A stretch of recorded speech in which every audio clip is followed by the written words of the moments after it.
Olá, meus queridos, sejam muito bem-vindos aqui a mais um vídeo do canal Batalha na Mente, quer dizer batalha espiritual na mente. É um imenso prazer tê-lo aqui comigo mais uma vez, pastor Ronaldo Rosa falando aqui. E hoje iremos abordar esse assunto e outro texto, acredito ser de grande relevância para cada um de nós, não esquecendo nunca de que a batalha espiritual ela começa na mente. E ela é muito mais do que simplesmente exorcismo, expulsão de demônios, onde pessoas até mesmo fazem propagandas para poder exibir a sua espiritualidade apenas na questão do exorcismo. Mas aqui nós vamos abordar um assunto, estamos sempre abordando aqui esse assunto, batalha espiritual na mente, porque é isso que a Bíblia traz para nós sempre.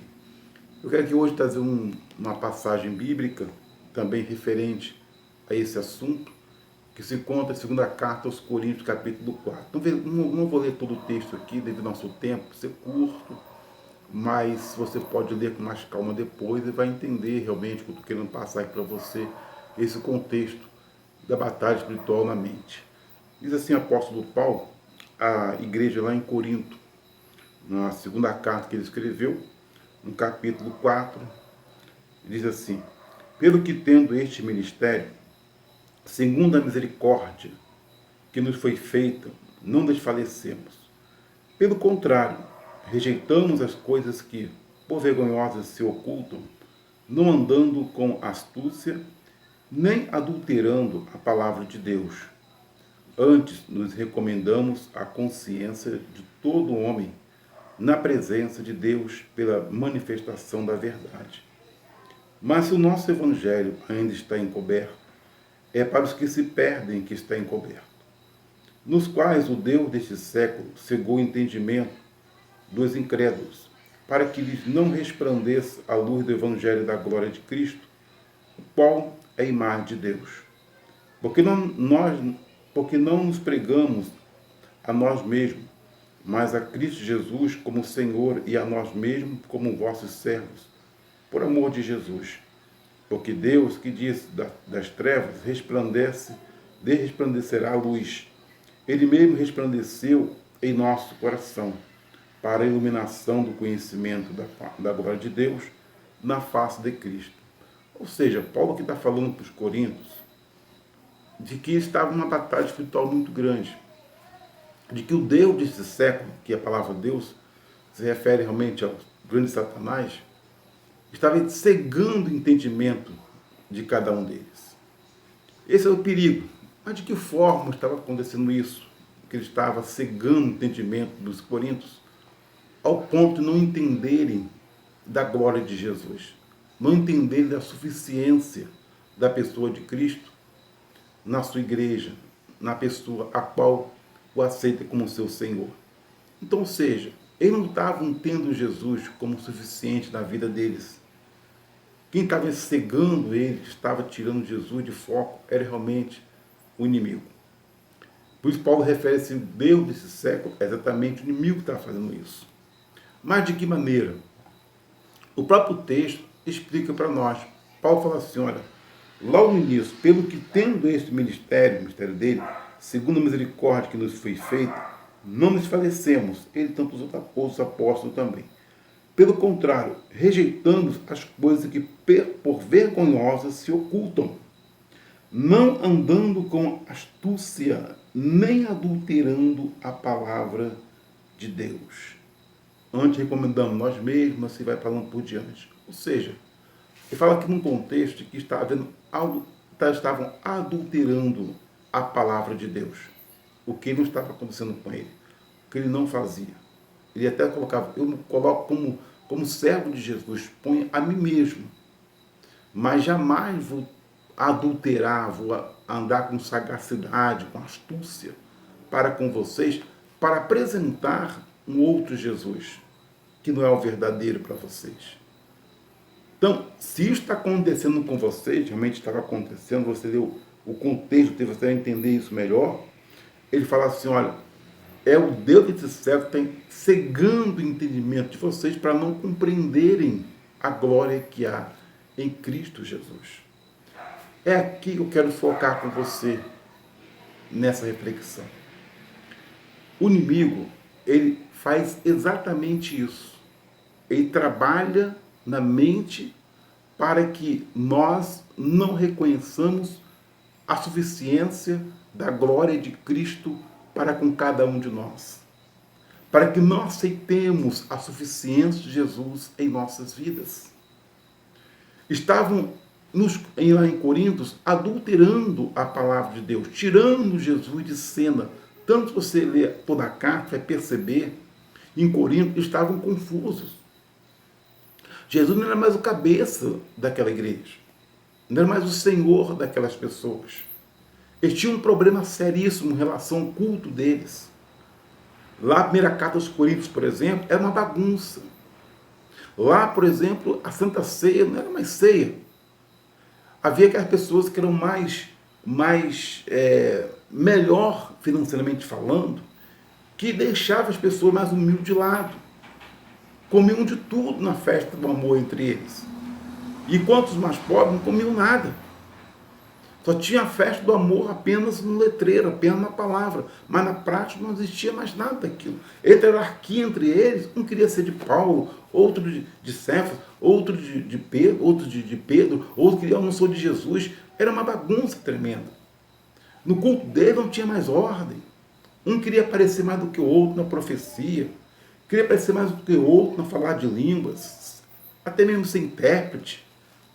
Era uma situação complicada em Corinto. Porque estavam entendendo totalmente diferente do que realmente é Jesus Cristo. E Paulo diz que o Deus do céu estava cegando o entendimento deles. Vou falar uma coisa para você. Nem tudo que está na Bíblia é Bíblia. Nem tudo que falam a respeito da Bíblia é Bíblia. É de Deus. O problema é apresentar um Jesus diferente do que como se apresenta aqui na Escritura Sagrada. Como, por exemplo, o diabo ele é muito esperto, ele é estratégico, ele sabe exatamente imitar o verdadeiro. Desde o princípio, ele é mentiroso, enganador e sagaz. Pode ver que lá no princípio, quando Deus criou a árvore da vida, ele fez o que? Ele criou também a semente do conhecimento do bem e do mal. Quando brotou, quando Deus regou a terra, cresceu a árvore da vida, cresceu junto também a semente, a árvore, o conhecimento do bem e do mal, cresceu junto. Ele é artista, ele sabe exatamente enganar. Ele é sagaz. Ele usa da palavra para poder enganar a gente. Assim ele fez com Jesus também lá no deserto da Judéia. Ele diz, está escrito, aos teus anjos ordenarás para que te guarde, Jesus, em todo o teu respeito. Não foi assim? Jesus retrucou ele com a mesma palavra. Mas está escrito, está escrito, está escrito. Respondeu ele também com a palavra. Então, ou seja, aqui nos mostra claramente o perigo que é de tentar entender Jesus, compreender Jesus de qualquer maneira, sem um respaldo exato da palavra de Deus, conforme a mesma apresenta para nós. Eu digo sempre que é um perigo você falar assim, porque assim diz Deus para você. Deus me manda falar para você. Sim, que Deus pode mandar, Deus pode usar quem Ele quiser, mas tem respaldo na palavra de Deus, tem respaldo do que Jesus é realmente aqui na Sagrada Escritura. Se não for, meu amigo, não tem sentido. Porque ele é exatamente assim que os coríntios estavam sendo enganados, passando uma coisa que não era Jesus. Esse é o grande perigo do dia de hoje. Pessoas às vezes falam, Jesus não é suficiente, tem que fazer tal sacrifício, fazer aquilo outro. Deus, vamos fazer assim, vamos fazer assado. E parece que a cruz de Jesus, parece que a sua morte e ressurreição não é mais suficiente para a gente crer. Não é mais suficiente para a nossa fé. Não é mais suficiente para a remissão de pecado. Não é mais suficiente para nos reconciliar com Deus. Não é mais suficiente para poder trazer paz entre nós e Deus. Para sermos filhos de Deus, sabe? Parece coisas que tem que ter sempre algum adereço para que a coisa aconteça. Principalmente no contexto de batalha espiritual. Há tanta coisa que surge. Parece que Jesus não é suficiente para a nossa vida. Porque tem que passar sal grosso na cabeça. Mas não sei o que, é um óleo lá de Israel para ficar sobre o seu corpo. E assim vai por diante, é tanto adereço, parece que a pessoa perdeu o sentido do que é o Evangelho, do que é Jesus Cristo de fato.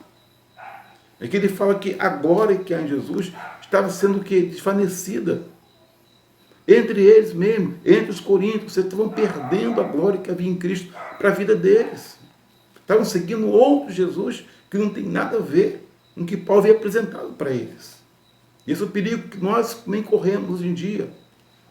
Essa ideia de que eu posso ser alguém aqui agora, sabe, que o mundo traz para nós. Essa pressão de que você tem que conseguir, tem que chegar lá.